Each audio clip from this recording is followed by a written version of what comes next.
बेतिया से इस वक्त की बड़ी खबर सामने आ रही है, जहां अंकित हेल्थ केयर अस्पताल में हुई मौत के मामले में अब एक नया मोड़ ले लिया है।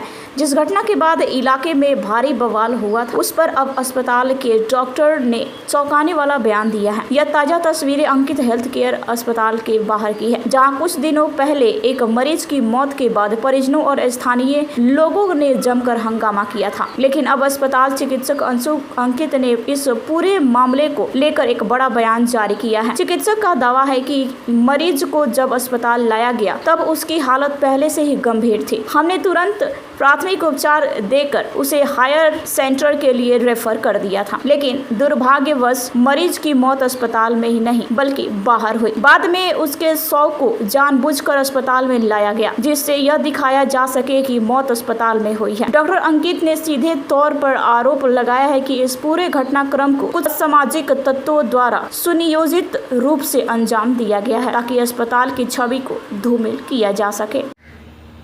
सत्यता ये है कि वो पेशेंट सर्दी खांसी और बुखार का कंप्लेन लेके आया था, तो उसकी इलाज हुई और इन्वेस्टिगेशन के लिए लिखा गया।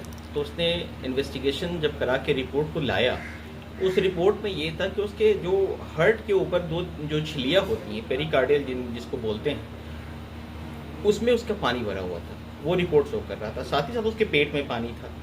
साथ ही साथ जो ब्लड सप्लाई करता है हार्ट को, वो डायलेटेड दिखाया गया था। इस गंभीर परिस्थिति में उस पेशेंट का इलाज सीसीयू के अंदर ही पॉसिबल है, तो उसको यहाँ से रेफर कर दिया गया। और यहाँ से रेफर करने के बाद वो बहुत लोग के समक्ष, जबकि सारे लोग वहाँ उपस्थित थे, उनके समक्ष ही उनको वहाँ से भेजा भी गया, वहाँ से चला भी गया पेशेंट। उसके बाद मैं अपने जो पेशेंट थे देखने के बाद मैं अपने घर पे आ गया, मुझे बाहर जाना था। तो उसके बाद जब मैं सुनता हूँ, मुझे शाम में सूचना दी जाती है मेरे स्टाफ के द्वारा कि यहाँ एक मृत व्यक्ति को लाके रख दिया गया है और बोला जा रहा है कि सुइया देके उनको मार दिया गया है, ऐसा वो लोग बोल रहे हैं। तो मेरे कहने का मतलब है कि अगर ये पेशेंट यहाँ डेथ किया था तो यहाँ रहना चाहिए था।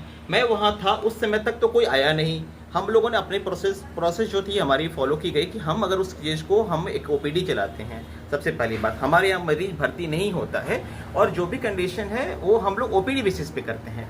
तो डायग्नोसिस जो निकला, जो बीमारी पता चला हमें, तो हमने उनको रेफर कर दिया। सब लोग आप जानते हैं, आप भी आए हैं मेरे यहाँ, मेरे ख्याल से आपने भी कुछ दिन पहले सेवा ली है।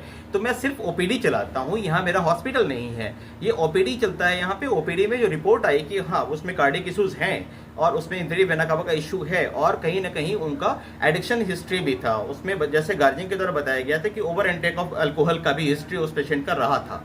तो उस परिस्थिति में हमने एहतियात बरतते हुए उनके गार्जियन को बताया कि आप चले जाइए, आपको इसमें सीसीयू की जरूरत पड़ेगी। हमने cardiology department government medical college Bettiah को रेफर कर दिया केस को। उसके बाद शाम में ये सुनने को मिल रहा है हमारे यहाँ डेड बॉडी लेके लोग आ रहे हैं और डेड बॉडी को ही बोल रहे हैं कि डेड बॉडी को इंजेक्शन कैसे दे सकता है कोई।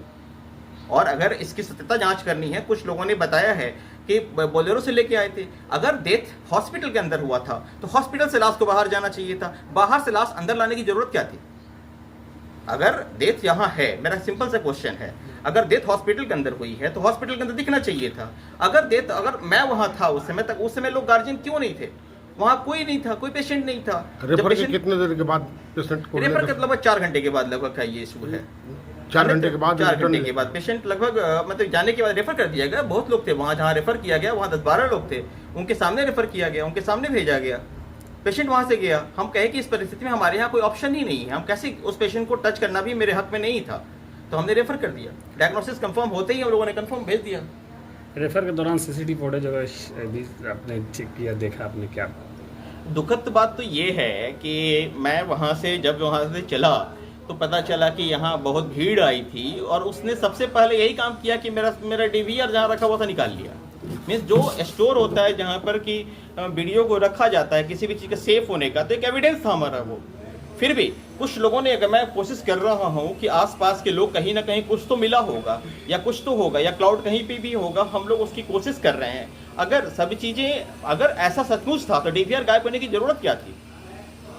और पेशेंट का जो गार्जियन है उससे बजाते कंसेंट लिया गया कि आप हमारे यहाँ इलाज नहीं हो सकता है। आपके सीसीटीवी का डीवीआर कौन हो सकता है गायब करने? अब जो भीड़ आई है, एक मॉब आई है, अगर उसने ऐसा किया है अब वही रिस्पॉन्सिबल होंगे।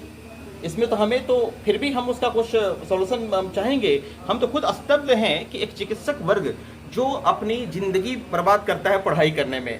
पहले एग्ज़ाम पास करो, फिर इंटर्नशिप करो, उसके बाद फिर डिग्री लो, उसके बाद रजिस्ट्रेशन होती है हमारी, फिर हम अपने कर्तव्यों का निर्वहन करते हैं, ईमानदारी पूर्वक निर्वहन करते हैं। इस नरकटियागंज में बहुत सारे पेशेंट हैं जो ठीक हो गए हैं हमारे यहाँ।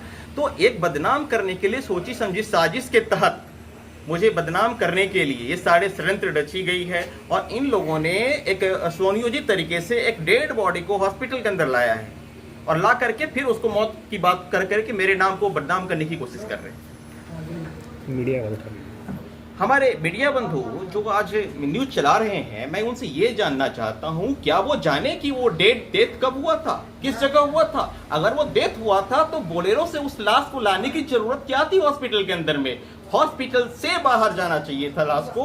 आप बाहर से अंदर लाश को लाते हैं, वहां रख देते हैं, और सुनियोजित तरीके से अपने फायदे के लिए, मुझे बदनाम करने के लिए आप इस न्यूज को चलाते हैं कि मेरे यहाँ नहीं जाएं। आपको समझ भी है क्या कि मेरे पास मैंने 3 अवार्ड लिया है गवर्नमेंट ऑफ इंडिया से, मुझे 3 बार अवार्डेड हूं मैं लाइफ सेविंग करने के लिए। मैं पटना एयरपोर्ट पे प्रभारी चिकित्सा पदाधिकारी रहा था, इमरजेंसी लैंडिंग हुई थी जिसकी चर्चा विश्व में हुई थी, वो डॉक्टर मैं हूं जिसने बचाया था। मैंने अपनी तत्परता से, अपनी ईमानदारी से कार्य किया, जिसके बदौलत पारस हॉस्पिटल जैसा हॉस्पिटल जब भी अवार्ड एंड एक्रेडिटेशन की जिक्र करता है तो वहां पर डॉक्टर अंशु अंकित का नाम लिया जाता है। मैं अपने कर्तव्य पथ पे हूं, मैं अपने कर्तव्यों को निर्वहन किया है, मैं एक चिकित्सक हूं, चिकित्सा मुझे करना आता है और मैं ईमानदारी पूर्वक चिकित्सा करता ही रहूंगा। ये षड्यंत्र है, इसका मैं डट के सामना करूंगा। धूमिल करने की प्रयास की जा रही है, क्योंकि यहाँ पर मेरे पास ऐसे पेशेंट मिले हैं जिसको हेमरेज हुआ है और ट्रेनेक्सा चलाया गया था, उस पर मैंने कमेंट करा था।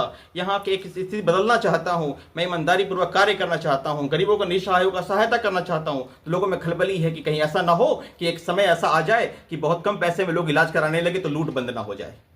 आम लोगों से क्या अपील की? आम लोगों से अपील है मेरी कि मैं उस जिस पेशेंट के बारे में कही जा रही है उसकी पूर्व हिस्ट्री पता की जाए। वो एक बार नहीं, लगभग 15 बार भी बीमार पड़ चुका था। 15 बार भी उसके अंदर उस बीमारी थी, उसके गार्जियन को भी पता था, सबको पता है कि उसको हार्ट की समस्या है, उसको लीवर की समस्या थी, वो शराब पीने का आदी था।